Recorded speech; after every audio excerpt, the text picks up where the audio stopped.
I think it's safe to say that as a cinematographer or as a videographer, we all want to get those dream projects, those feature films or those music videos or whatever it is for you, but we also want to do that consistently. Now there's one thing that as a cinematographer and videographer, we all need, and that is a cinematography reel. But let me introduce myself. I am Brady. Welcome back to the channel. I'll be your host for the next few minutes here, and I want to talk about, yes, a cinematography reel because I finally redid mine after years and years of being overdue. Now your reel is very tough. You're gonna send it out to producers, you're gonna send it to directors, people are gonna see it, people are gonna ask for it when they wanna see your work. It's your resume that encapsulates all of your work and all of your talents into a minute, maybe two. So that's why it is overwhelming. But I wanted to talk about a few of the tips that I either have had given to me from friends, or it was things that I've just discovered over years and years of making my reel as well, and forward that on to you because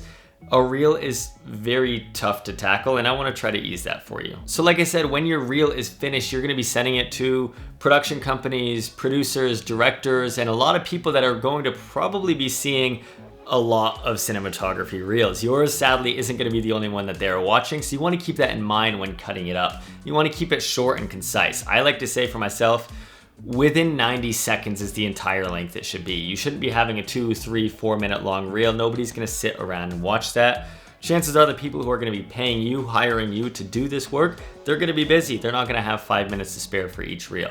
So when cutting this up, you wanna be mindful of putting your best of your best work into these 90 seconds. So for me to edit, I kind of, over the last year or two that I knew I was gonna be making a new reel, as I would do work that I knew was really good, my good stuff that I wanted to show off, I'd keep kind of an ongoing notes document in my phone. So that way, when it finally came to the editing side of things, I kind of knew what shots I wanted. So it was easy to source all of the different footage because it's always on a bunch of different drives from different timelines, and that makes things really difficult. So the next step, once I knew all of those shots and I located all of those shots, I put them all onto one drive so editing was easy and I wasn't tangled up in a million cords. And also, I want to say that I always edit on an SSD, a solid state drive, instead of a hard drive, because they're a lot faster, they're a lot more reliable, and I just put everything onto that and I copied it. I didn't transfer it over, I didn't move it, I copied it so you don't lose all of the footage on your other drive. And be mindful that this is a process. Even though it's like a short 90-second edit, it deserves to be done thoroughly and polished off.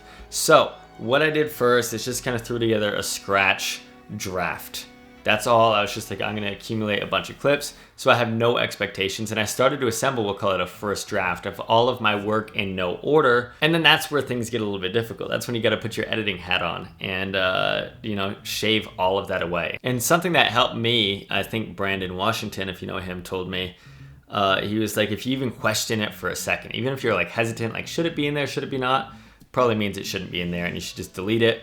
Bite your tongue, bite the bullet, and just get rid of it right away. Your music is arguably one of the most important parts of your reel, which is a great segue into the sponsor for today, which again is MusicBed. As a creator, it's very important yet difficult to stand out. There's a lot of us, inevitably, a lot of us in the film space, in the video world, and it can be extremely hard to make your work stand out. And one way to do that, one way that leaves an impact, is through music. It gives emotion, it gives feeling, it gives drive to your projects. With over 40,000 artists that you will not find anywhere else, these songs are specifically picked for your projects, and you'll be able to utilize music that strengthens your storytelling abilities. I personally love going through MusicBed and just sometimes even listening away as background music because it's just always so good. And with MusicBed, I know that I can always count on them for my most important projects, especially with something that's just as important as your cinematography reel. So hear the difference for yourself and sign up for a free account and use code BradyBassett when you check out for an annual subscription to get 1 month free. So when it comes to your reel, you want music that's flowing and driving. I would say I don't want it to be too boring and slow and empty because then people might just get bored, quite frankly, as watching through it. So I always try to have something that's driving and has a constant energy,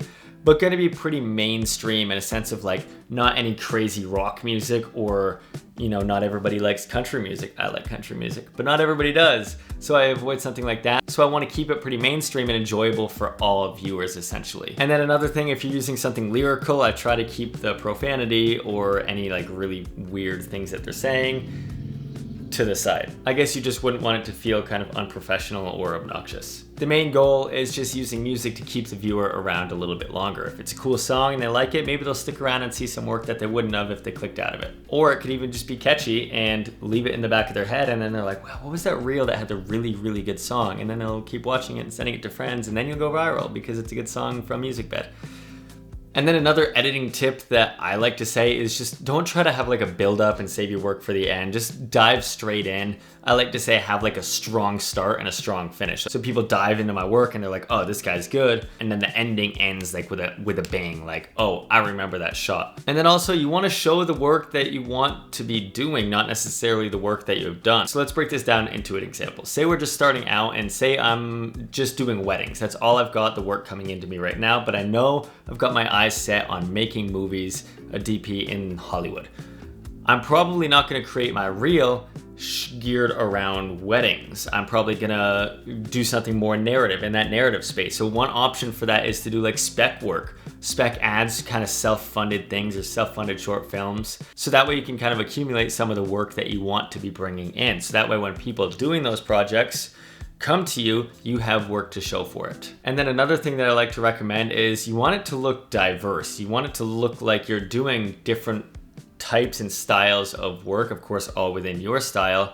And you don't want it to look like the reel is just one project. So even if you only have a few different projects to choose from your footage, if you can, I like to play around with color if you have the raw footage, because that way you can tweak the color one way for some shots and heavily the other way for some other shots, or also something like aspect ratio, playing around. Some of my footage is anamorphic, so it's got like that cinema scope, but also some shots, the projects I didn't shoot 4:3, but I edited to be 4:3. So I actually just put in like aspect bars. And then that gives it just a little different of a look and a feel as you're going through the different clips in your reel. You know, making a reel is very difficult. It's a weight that sits over, at least for me, sits over my shoulders all the time because it's so, to me, important to show my best work. But it's also so difficult to decide what is your best work and put into a very tiny little timeline. But if you're anything like me and you avoid things because you want it to be perfect and you feel like it can never be perfect, don't do that, because you can always make your reel better as you get more footage. You can always modify it and always change it. But I just hope that these tips kind of get you going in the right direction and finally get you to make a reel, just like I finally pushed myself to make a reel as well. So that is all for the video. If you like it, please subscribe. I don't know. That's all. I'll see you guys next time, and bye-bye.